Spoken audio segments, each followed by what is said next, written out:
Të nderuar xhamatli, e falenderojmë Allahun sepse është krijuesi, mëshiruesi, falësi i ynë.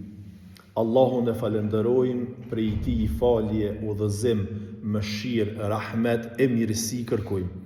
U dërgojmë selam dhe selavatet tona më të sinqerta pejgamberëve të Zotit xhelleshanuhu në përgjithësi dhe në veçanti vulës së krejt pejgamberëve dhe më të dashurit të Allahut xhelleshanuhu, krijesës më të ndritur dhe më të pastër që ka shkel mbi sipërfaqen e tokës, e ai është pa fije dyshimi Muhamedi, paqja, mëshira, rahmeti, mirësitë dhe begatit e Zotit xhelleshanuhu qofshin mbi të dhe mbi të gjithë ne besimtarëve musliman që me shumë krenari dhe me përulltësinë më të madhe e pasojmë dhe ndjekim rrugën, traditën, synetin e pejgamberit alayhi salatu vesselam në të gjitha poret e jetës, në të gjitha çështjet kudo dhe për çfarë do gjëje në të cilën gjindemi pranë zgjidhjes apo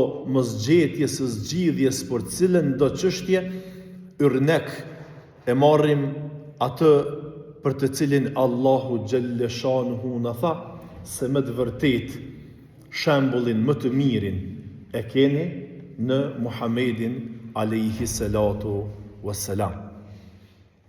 Në vazhdim e spjegimeve, ligjëratave tona në lidhje me atë se ne duhet e kemi obligim që ta pasojmë pejgamberin ton alayhi salatu vesselam, ne sot do të mundohemi që të shohim mbi diçka e cila me të vërtet kajherë na ka qit para disa dilemave, para disa çështjeve shumë delikate që ka bën dhe po bën që njerëzit kanë herë me u distancue nga fetarizimi, me nejt në distancë prej njohurive edhe prej praktikimit të fesë, duke mendue se feja është e mirë, po është e rëndë me e majtë.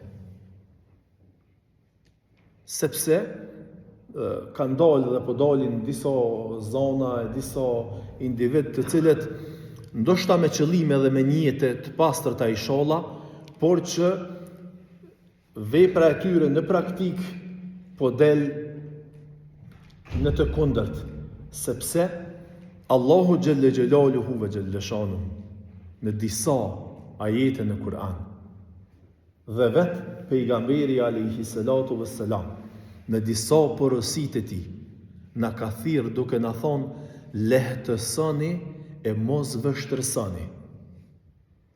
Pra ne nuk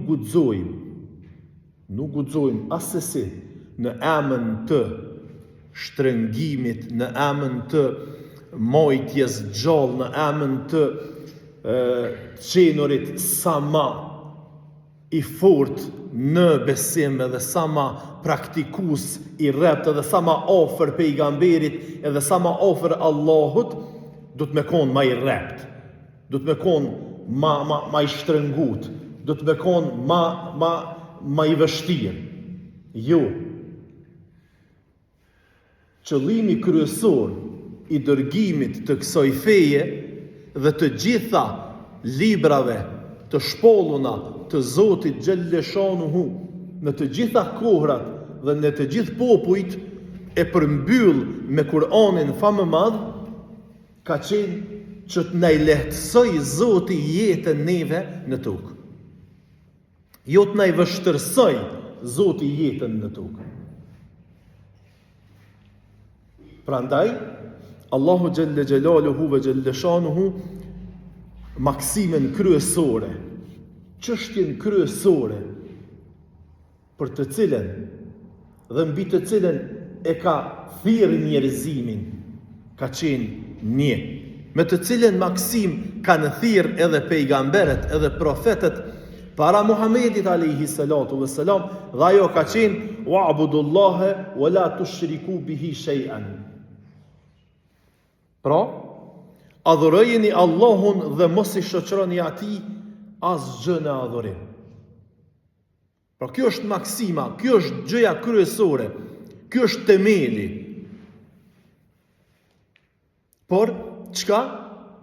Adhurojeni Allahun sa ma thjesht, sa ma lehtë, në mënyrë që adhurimi ndaj Allahut me na I thjeshtësu, me na I lehtësu, edhe me na I zgjidh çdo problematik, çdo çështje të pasgjidhur, çdo kompleks të cilin e kemi, me e zgjidh ne me besimin ton, me fen ton, me bindjen ton, me rregullat tona fetare islame, dhe jo me e komplikue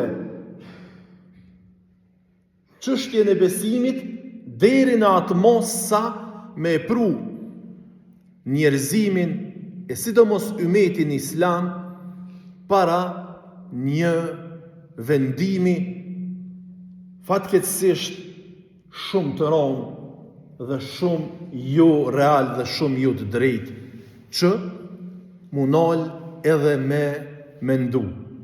A me besu, a me praktiku islamin edhe mu mbyll nga shoqëria, edhe mu mbyll nga dynjoja, edhe me shkurërzu dynjon 7 herë, me shkurërzim përfundimtar, dhe me mbyll e me umor vetëm me besimin edhe vetëm me ahiretin, duke e llogaritë se kështu jemi më të ngritur dhe më afër Zotit Gjelle Gjelaluhu ve Gjelle Shanu.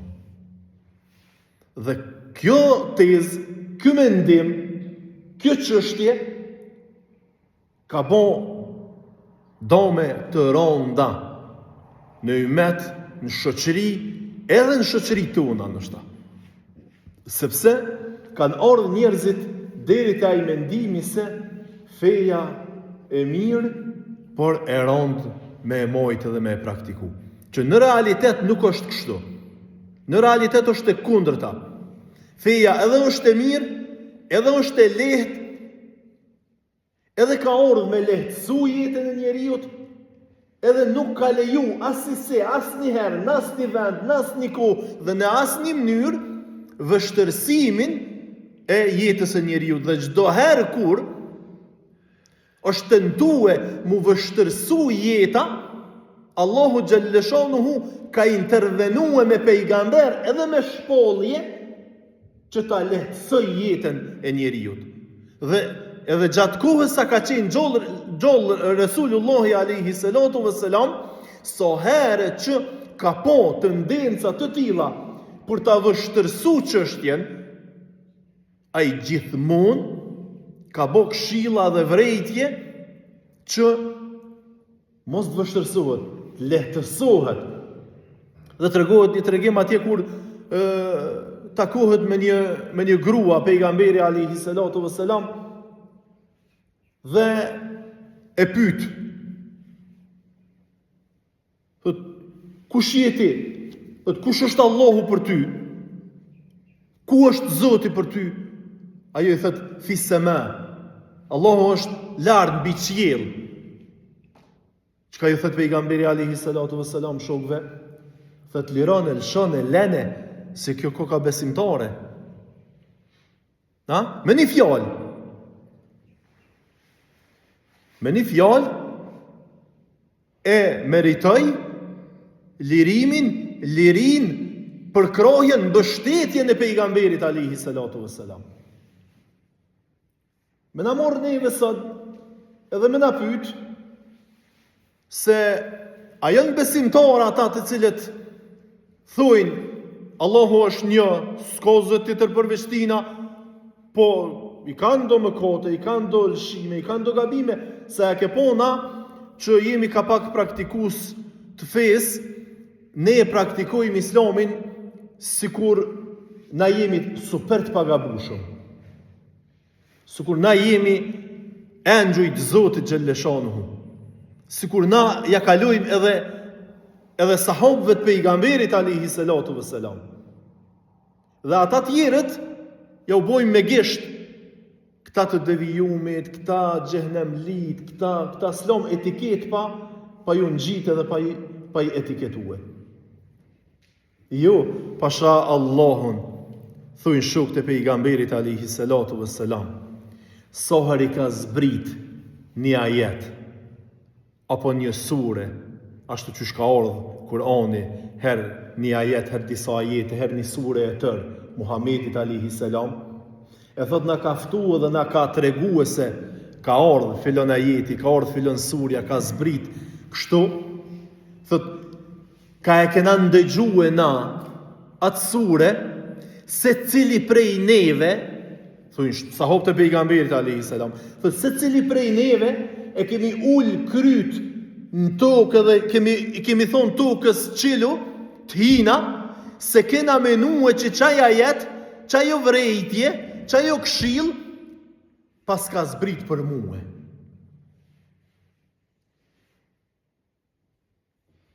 Pra kështu e kanë kuptu Islamin, kështu e kanë kuptu këshilen, vrejtjen, sahabët e pejgamberit alayhi salatu vesselam. Jo me gisht për të tjerëve, jo mi përqesht të tjerët, po kanë bo me gisht për i vetës. I janë drejtu vetës së vetë.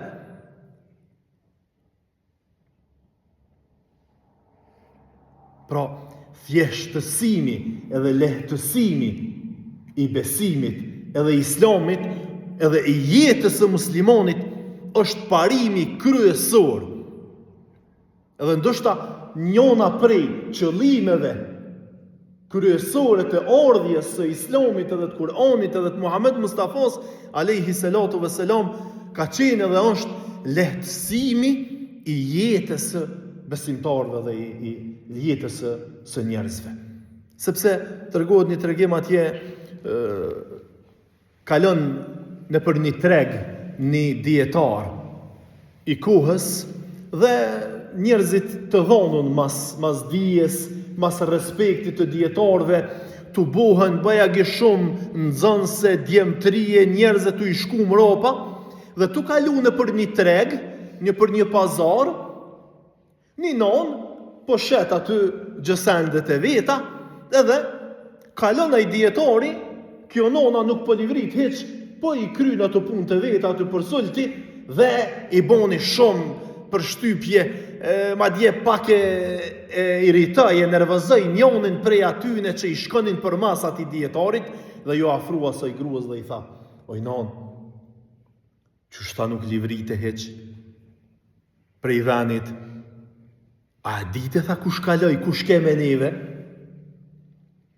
Tha, kalzëm, biri jam, tha, se unë jam i interesum, mju bonder dietarve, mju bonder ulemove.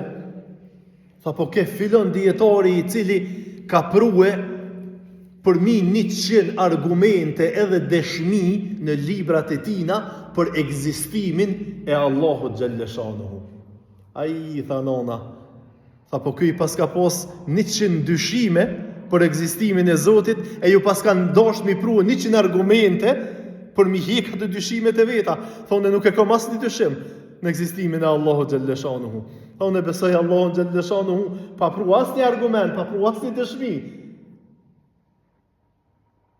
Pa çka që thjesht është çështja e besimit, çka që thjesht është çështja e Islamit, çka që thjesht pa e komplikue, pa e bo shumë të komplikume, pa e bo shumë të rëndë, pa e rëndue shumë, sepse nuk ka nevojë, nuk kemi dëshmi, nuk kemi argument për të rëndu edhe për t'i bo muslimanet, për t'i ndonë dësh, edhe për të mendu ata se nëse dojna me konë musliman sinqert, vërtet, devotshëm, tamam, që shdohet, që shlyp Islami, do të mundo prej jetës, do të mundo prej argëtimit, do të mundo prej shoqërisë, do të mundo prej çdo gjëje, e më ju përkushtu vetëm Islamit, vetëm Kur'anit, vetëm Sunetit. Madje mos më morë me leximin edhe trajtimin edhe studimin e asnjë shkence tjetër, po secili njeri nëse don me gjetë vërtetën tamam çysh duhet, sepse na I kemi qitë në dilemë njerëzit, ku është e vërteta, cila është e vërteta, ai të thonë kështu, ai tjetër të thonë ashtu. Hajde se cilit ju him librave dhe të studiojna, e t'i lom shkenca tjera, t'i lom gjona tjera, t'i lom studime tjera, e se cilit mireni me studimin e shkencave islame për me gjetë hakun edhe për me gjetë ma letë vërtetën. Jo, ne kemi obligim me ju përmbajt ulemave, dietarëve të vendit ton, shkollës juridike të vendit ton, edhe me ecë përpara. Qysh thojnë ulemaja jonë, shkolla juridike e jona, me besu, me agjeru, mu fal, me punu, me vepru, me studiu, me ecë përpara, qashtu na punojna, studiojna, falmi, adhurojna dhe ecëm përpara. Pa e kompliku situatën, pa e qitë musliman në dilemat të ndryshme, pa e përqoje ndo popullin edhe xhamatin në për dilema dhe në për interesa dhe në për gjona të ndryshme, sepse nuk kemi arsye dhe nuk kemi argumente. Sadakallahu l-azim.